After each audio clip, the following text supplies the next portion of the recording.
Good. Okay. Thank you very much, Constance Carter, for that wonderful introduction. And I want to start by thanking the Library of Congress. It is a really exceptional library in the world. Access to all people, whatever their nationality, free at no charge, extended hours in the evenings and on Saturdays, even formally Sunday afternoons, so perfect for people who have working at other jobs. Provides shelves for researchers, study desks, and no charge for reproducing images. This is really quite amazing. And this is true for everyone, so thank you to the Library of Congress. Now, for my particular work, the library has also been exceptionally helpful because there are very few libraries in the United States whose collections go back as far as the first half of the 19th century. I mean, full collections.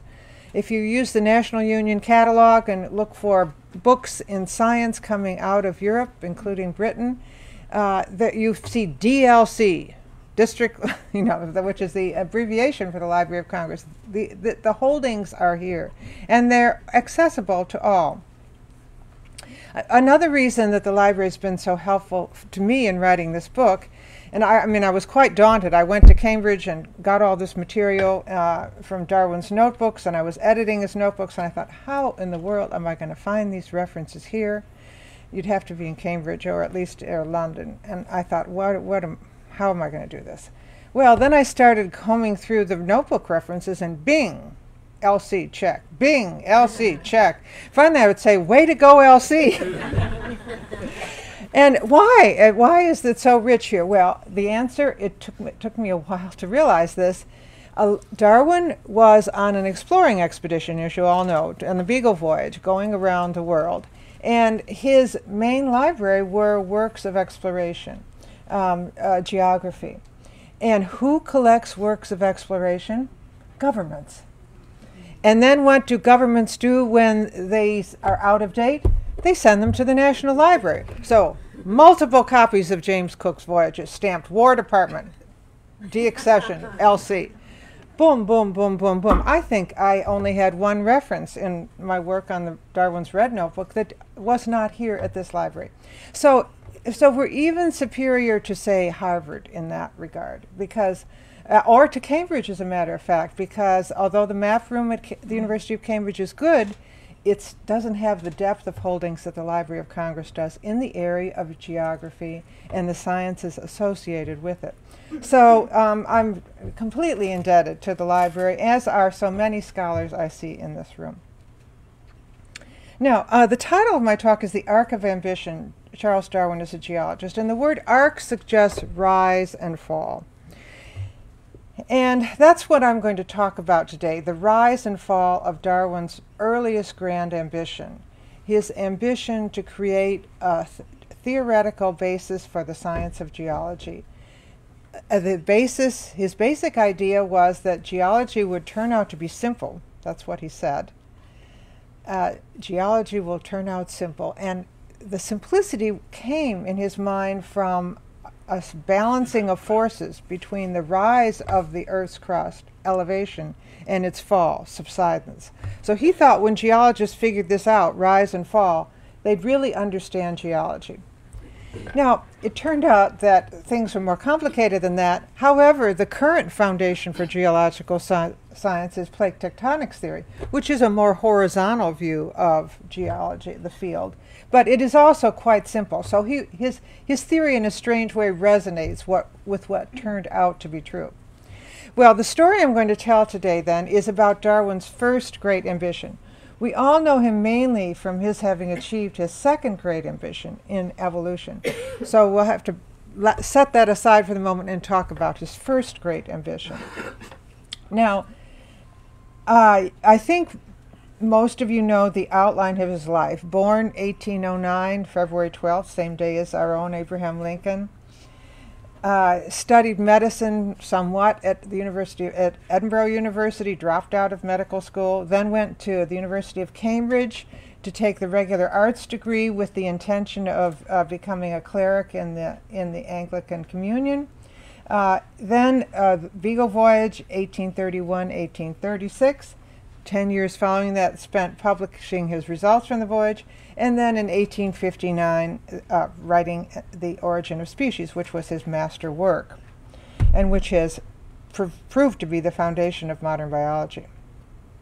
Now, there are 4 parts to my story: Darwin before the Beagle Voyage itself, the high point of Darwin's ambition, which was in the late 1830s, and then the period after 1839, when Darwin confronted a rival hypothesis to his own idea of a simple geology, this rival hypothesis being put forward by Louis Agassiz, a Swiss zoologist and geologist who ended up teaching at Harvard. So this proved to be somewhat of a transatlantic rivalry, too.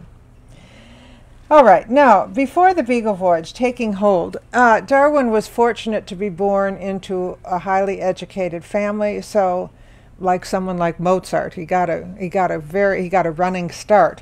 His own paternal grandfather, Erasmus Darwin, published his own idea of geology, and it's summarized in the section of the Earth that appears in one of his works. You can see the Earth's crust, the outer circle, and the inner core of the Earth is fired. Erasmus Darwin believed in a molten Earth. He was a follower of James Hutton. And it was, in a broadest sense, Charles, his grandson, followed in this Huntonian tradition. His own father practiced medicine, as had his grandfather. It was a medical family.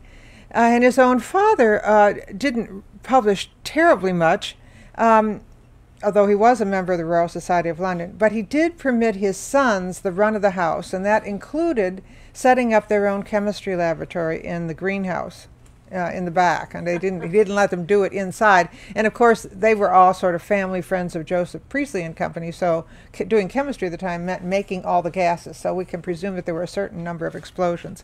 So one thing that sort of fell out unexpectedly for me for my study was that Darwin was more of a chemist than I had realized. He knew how to do a lot of reactions, and he recognized a lot of substances. This was very useful as he became a geologist. Once he finished his arts degree at Cambridge, he was not quite ready to settle down, and like many young people, he wanted to see the world. The particular book that inspired him was Alexander von Humboldt's personal narrative of his voyage to the New World, and with Humboldt in mind, he sought, with some friends, passage on a ship that would take them to the Canary Islands. His mentor at Cambridge, a very distinguished teacher named John Stevens Henslow, had some idea of Darwin's capacities, and having trained Darwin in botany, decided that geology was a good science for a man who wanted to get out in the field. So after taking his degree in the spring of 1831, Darwin was put on fast forward for learning some geology. He was sent out to apprentice with Adam Sedgwick, who was then in the process of inventing what we call the Cambrian system. And they did field work in the early fossiliferous formations of North Wales. So that was the summer of 1831. And here is Darwin's own hammer. The actual one he used. It's shaped like a carpenter's hammer on one side, but then it's a more chisel point on the other side. Sort of a lightweight, all-purpose hammer. And he went out to